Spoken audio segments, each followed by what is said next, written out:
देख रहे थे तो विकास जी आए और ऑन द स्पॉट पहले ऐसे इंसान है महम हल्के के अंदर जो ग्राउंड के अंदर आए और ऑन द स्पॉट काम किया। नमस्कार दोस्तों, मैं राकेश भारद्वाज और इस समय हम मौजूद है फरवाना गांव के अंदर पूना महाराष्ट्र के अंदर जो जूनियर नेशनल रग्बी चैंपियनशिप हुई थी उसके अंदर थर्ड पोजीशन जो इन बच्चों की आई है। और जो ये दो बेटियां देख रहे हो इन्होंने पूरा गांव का नाम रोशन किया और साथ ही साथ पूरी महम चौबीसी का नाम रोशन किया है। उसी को लेकर जो है आज गाँव के अंदर इन बेटियों को जो एक भव्य स्वागत हुआ है, जिसके अंदर जो है आम आदमी पार्टी नेता विकास नेहरा जी पहुंचे हैं। विकास जी, सबसे पहले तो इन बच्चियों को ढेर सारी शुभकामनाएं। जिस तरीके से इन्होंने जो है गांव के अंदर जो है खुशी मनाने का माहौल तैयार किया और पूरे जो है गांव का और महम चौबीसी का नाम रोशन किया है। आप भी यहाँ पे पहुंचे हैं इनका हौसला अफजाई करने के लिए, क्या कुछ कहना चाहोगे?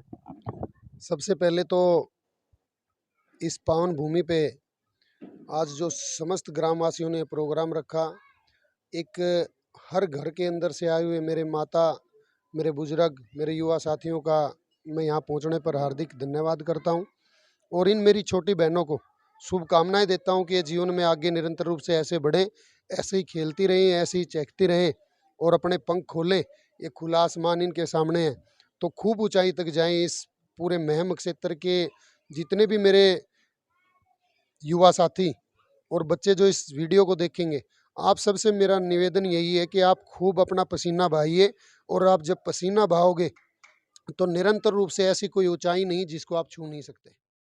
कहीं ना कहीं बेटियां इतनी कठिनाइयों से जो आगे निकल के जो गेम के अंदर ये एक मैं कहूँगा पूरी टीम का जो ये हिस्सा बन के गई थी, खुशी तो है लेकिन कहीं ना कहीं इनके दिलों में एक अफसोस भी है। ग्राउंड के बारे में अभी मैं हालांकि उस ग्राउंड में गया नहीं हूँ, चर्चा कर रहे थे कि वहाँ पे इतनी कमियां हैं कि पता नहीं किस तरीके से ये बच्चे तैयार हो रहे हैं। नेट की, बॉल की, किसी तरीके की कोई सुविधा जो है गवर्नमेंट की तरफ से नहीं दी जा रही।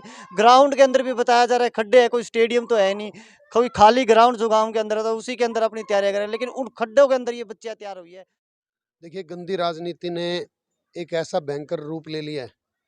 नेताओं की जेब में शराबियों को पिलाने के लिए, शराब के लिए तो पैसे हैं, ढोंग करने के लिए भी पैसे हैं।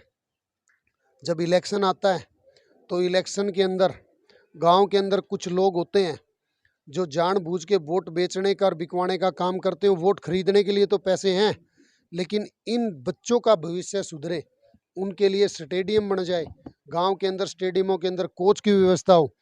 मैं तो बड़ा इस गांव के अंदर आके एक बात आपको बोलता हूं कि स्टेडियम तो आप स्टेडियम की बात पहले बाद में करेंगे।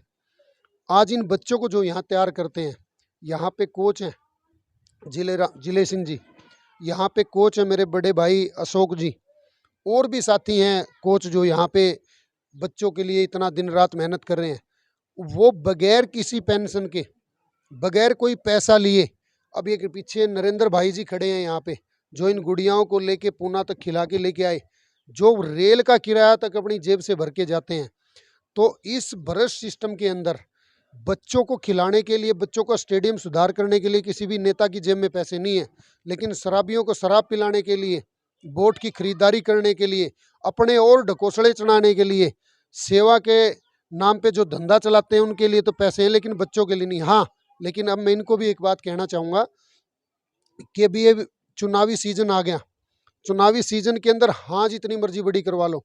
अभी गांव के अंदर एक स्टेडियम की नहीं, अगर कोई नेता पकड़ में आए तो नेता से पूछना कि 10 स्टेडियम बनवाने पड़ेंगे तो 10 की हाँ भर लेगा, बनवाना कुछ नहीं है। यही अब सोच बदलनी है चीज़ों की।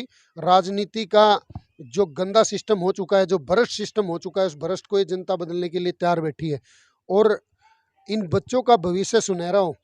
मैंने पहले भी प्रयास किए और मेरा प्रयास आगे भी रहेगा कि इनको हर चीज़ वो मुहैया कराई जाए जो इनका भाई इनके लिए करा सकता है। मैं 100% इनके लिए, जो इनके स्टेडियम में जो अभी भी कोई कमी रहेगी तो उसको पूरा कराने का काम करूँगा।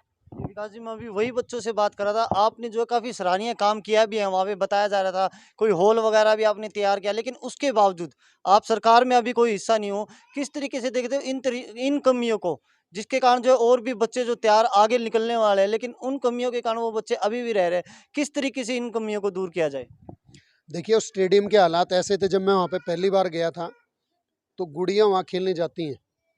किसी भी परिवार के अंदर आज हालात बीजेपी ने ऐसे बना दिए हैं कि बेटी बचाओ बेटी पढ़ाओ का जो नारा इन्होंने दिया था, अब हालात ऐसे हो गए कि इनके नेताओं से ही हमारी बेटियों को बचाना बड़ा मुश्किल हो चुका है।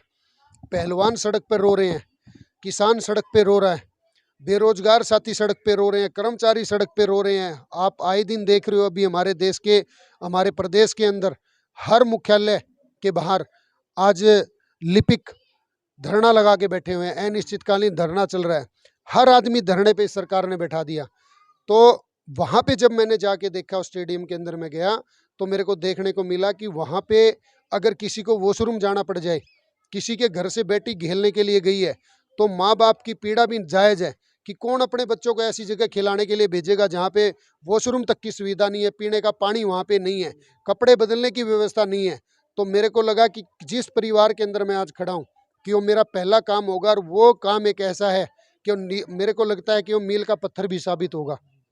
क्योंकि आज वहाँ पे मैं देखता हूँ, जिस दिन मैं पहली बार वहाँ पे गया था तो उस टाइम 10 से 20 बच्चे वहाँ खेलते थे, और आज वहाँ पे सैकड़ों की तादाद में बच्चे खेल रहे हैं। वो इन कोचों की भी, जितने कोच साहब वहाँ पे इन सब की मेहनत कराते हैं, निस्वार्थ मेहनत करवाते हैं, इनकी भी वहाँ पे कहीं ना कहीं मैं मानता हूँ कि इनका सहयोग बहुत ज़बरदस्त है। और अपने बच्चों को वहाँ भेजने के लिए जो माँ इतना बड़ा दिल करती है, जो अपना किसी भी बच्चे का जो पिताजी है वो इतना बड़ा दिल करके वहाँ पे भेजता है, मैं इनका भाई होने के नाते इनके लिए और वहाँ पे जितनी ज़्यादा से ज़्यादा मेरे से सहयोग होगा मैं वहाँ पे सहयोग करूँगा। हमारे साथ जो है कोच साहब हैं, जो लगातार जो इन बच्चियों की प्रैक्टिस कराते हैं। और भी नरेंद्र कोच जी हमारे जो एमडी यूनिवर्सिटी के अंदर इन बच्चों को तैयार करते हैं। तो कोच साहब किस तरीके से देखते हो, जिस तरीके से अभी आपने भी जिक्र किया था कि ग्राउंड के ऐसे हालत है कि वहाँ पे जो है प्रैक्टिस करना बहुत कठिन है। बात है कि गांव में कोई भी सुविधा नहीं है, क्योंकि पहली बार विकास जी आए थे तो उन्होंने देख के खुद ही देख के बोल दिया था कि तो इसी खड्डों वाले ग्राउंड में जैसा भैंसें चरती हैं तो किस तरह खिला रहे हैं। तो इन्होंने देखा कि इनको विकास जी ने पहली बार में बोला था भाई तुम्हें किस चीज़ की ज़रूरत है, तो हमने इनसे यही मांग की थी क्योंकि बच्चों को ये गुड़िया खेलती हैं, वॉशरूम की बहुत ज़बरदस्त ज़रूरत थी वहाँ पे। और जैसे कपड़े वगैरह चेंज करना की वहाँ पर कोई सुविधा नहीं थी, बहुत दिक्कतें थी। तो इस दिक्कत का सामना कर देख रहे थे तो विकास जी आए और ऑन द स्पॉट, पहले ऐसे इंसान है मैं हल्के के अंदर जो ग्राउंड के अंदर आए और ऑन द स्पॉट काम किया। क्योंकि मैं नू मांग लो आज 45-46 साल की तो मेरी एज है और मैं 30 साल से पूरे होश में हूँ, ग्राउंड के अंदर हूँ। ये नहीं कि मैं पहली बार इनके खिलाफ, मैं उसी ग्राउंड से हूँ। मैंने आज तक कोई भी किसी ऐसे नेता ने झाँक कर नहीं देखा है। पहली बार ऐसे व्यक्ति मिले हैं विकास नेहरा जी जो ऑन द स्पॉट काम किया है। तो कोच साहब अभी भी वो वहाँ पे जो है बहुत सारी कमियां हैं। उन कमियों को दूर करने के लिए क्या विकास जी का ही इंतजार किया जाएगा, या फिर सरकार के जो नुमाइंदे हैं उनसे भी कोई संदेश उनको आप देना चाहते हो, किसी प्रकार की सहायता उनकी तरफ से? देखो, स्टेडियम के लिए यहाँ पर जगह है और इतनी बढ़िया है कि अगर सरकार चाहे तो यहाँ पर बहुत बड़ी सुविधा मिल सकती है, क्योंकि अगर स्टेडियम है तो बच्चों को सुविधा मिलेगी, क्योंकि बच्चे ही भारत हैं। अगर यही सुधर गए तो भारत सुधरेगा। इनको कोई सुविधा नहीं मिले, बहुत से बच्चे हैं जैसे बोलते हैं जैसे बारिश आ गई तो वहाँ पर खेलना बिल्कुल कई कई महीनों के लिए बंद हो जाता है, क्योंकि वहाँ पर गड्ढे हैं, पानी रुक जाता है।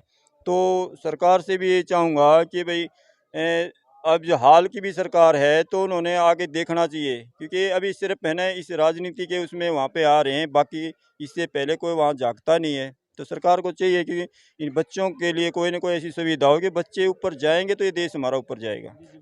अब हमारे साथ जो है नरेंद्र जी है, कोच साहब। कोच साहब किस तरीके से, सबसे पहले तो मैं ये जानना चाहूँ क्योंकि रग्बी ऐसा गेम जिसके बारे में अभी जो है हमारे यहाँ लोकल में इतना जानते नहीं है।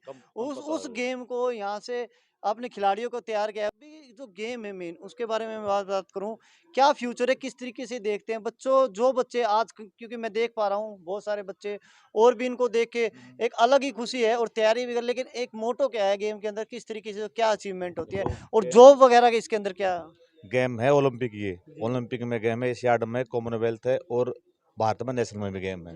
स्कूल कॉलेज हर एक जगह है, और हरियाणा सरकार के हाथ में है उसमें नौकरी में लेना। तो यो बाकी लड़के बच्चे अपनी मेहनत कर रहे हैं, अच्छी कर रहे हैं मेहनत। बच्चे भी बढ़िया हैं, ये बढ़िया मेहनत कर रहे हैं ये। तो अभी तक किस तरीके से क्या देखते हैं, क्या हरियाणा के अंदर जो है नौकरी का इसके अंदर कोई प्रोसीजर है या नहीं है हाँ है, नौकरी का? बिल्कुल है। तो अभी नेशनल टीम का हिस्सा थे ये बच्चे, तो इसके बाद जो अचीवमेंट इन्होंने की है, क्या इससे भी नौकरी का कोई एक कुछ ना कुछ कहीं ना कोई पद जो है उससे मिल सकता है, या आगे आने वाले समय में कोई और अचीवमेंट किस तरीके से देखते हो? अगर सरकार चाहे तो इससे में हो जाए काम, सरकार चाह होता है। क्योंकि पिछले हफ्ते में दुष्यंत से बात हुई थी, उसने कही थी नर्सरी खोलने के लिए सरकारी इसकी। तो अब देखो आगे क्या करता है। बात वही है। वो सब पूरी टीम आपके साथ गई थी जिस तरीके से रग्बी के बारे में भी मैंने थोड़ा बहुत जानना चाहा। कितने खिलाड़ियों की ये टीम होती है क्या कुछ? और ये सेवंस की टीम है जिसमें 12 प्लेयर्स आते हैं और 7 मैन में खेलते हैं, बाकी 5 एक्स्ट्रा में होते हैं। इसमें ओलंपिक में इसी को मानता है यार। और ये यही है यार, जूनियर में यही है और सीनियर में यही है। तो कोच साहब जिस तरीके से गांव से बेटियां निकल के और पूरा का पूरा गांव का नाम रोशन करना, इन बच्चों के साथ साथ जो और बच्चे भी जो है यहाँ खिलाड़ी तैयारियां कर रहे हैं उनको क्या संदेश देना चाहोगे? भाई संदेश यही ना, देख के खेलो बढ़िया हक है। ओलंपिक गेम को माड़ा गेम तो है नहीं, एशियाड में कॉमनवेल्थ में अपने सारे के है, खेलो बढ़िया है। तो अब हमारे साथ वो बच्चे हैं, साथ में वो खिलाड़ी जिन्होंने जो है, इधर आ जाओ बेटा, दोनों जने पूरे गांव का नाम रोशन किया है। जो टीम थी वहां पे थर्ड पोजीशन हासिल की है। मुस्कान। मुस्कान, कैसा लग रहा है आज गांव के अंदर इतना इस तरीके से माहौल बना हुआ कि सभी जो है आपको देखने के लिए और आपसे मिलने के लिए पहुंचे? बढ़िया लग रहा है सर। अच्छा लग रहा है। अब मैं बात करता हूँ आपके ग्राउंड की जहाँ पे आप प्रैक्टिस करते हो, क्योंकि ग्राउंड के अंदर जो कुछ खास कमी आपको ऐसी लगती है जिसकी जो है अभी रिसेंटली आपको जरूरत भी है और जिसकी वजह से जो है सर चीज की कमी है, कुछ है ही ना ग्राउंड पे। क्या क्या कमी है, किस सीरीज की सिर्फ बॉल नहीं है हमारे ग्राउंड पे, कुछ भी मतलब कुछ नहीं है, ट्रैक नहीं अच्छा, हमारा ग्राउंड अच्छा नहीं, कुछ भी मतलब कुछ नहीं है सर बस। अच्छा, कुछ कमियां, कुछ चीज जो अभी जो विकास जी आए थे कुछ काम उन्होंने करवाया है, उसके अलावा जिस तरीके से ये और जो कमियां बता रहे हो इसको लेकर किसी और के पास आप लोगों ने आवाज उठाई? आवाज तो बहुत उठाई, कोई कर रहा है कुछ, कोई करता ही नहीं। तो लगता है जिस तरीके से अभी तो आप जाके नेशनल में खेल के आए हो, एक थर्ड पोजीशन भी हासिल की आप लोगों ने, उस टीम का आप हिस्सा थे, अगर सुविधाएं मिले तो कहीं ना कहीं ये थर्ड पोजीशन जो है फर्स्ट पोजीशन में भी तब्दील हो सकती थी।